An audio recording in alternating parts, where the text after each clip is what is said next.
X. And I was inspired by Chris Perkins, but instead of reading from the Dungeon Master's Guide, I'm going to read from the basic rules.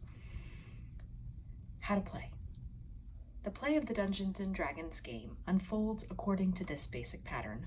1. The DM describes the environment.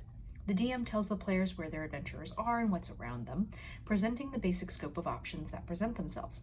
How many doors lead out of a room? What's on a table? Who's in the tavern? And so on. 2. The players describe what they want to do.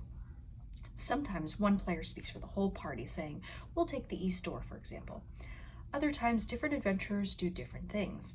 One adventurer might search a treasure chest, while a second examines an esoteric symbol engraved on a wall, and a third keeps watch for monsters. The players don't need to take turns, but the DM listens to every player and decides how to resolve those actions. Sometimes resolving a task is easy. If an adventurer wants to walk across a room and open a door, the DM might just say that the door opens and describes what lies beyond. But the door might be locked, the floor might hide a deadly trap, or some other circumstance might make it challenging for an adventurer to complete a task.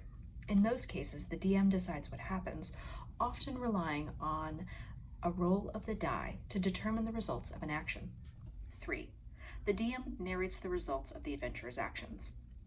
Describing the results often leads to another decision point, which brings the flow of the game right back to step 1. This pattern holds whether the adventurers are cautiously exploring a ruin, talking to a devious prince, or locked in mortal combat against a mighty dragon.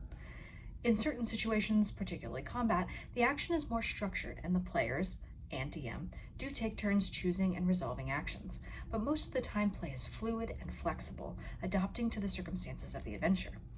Often the action of an adventure takes place in the imagination of the players and the DM, relying on the DM's verbal descriptions to set the scene. Some DMs like to use music, art, or recorded sound effects to help set the mood, and many players and DMs alike adopt different voices for the various adventurers, monsters, and other characters they play in the game.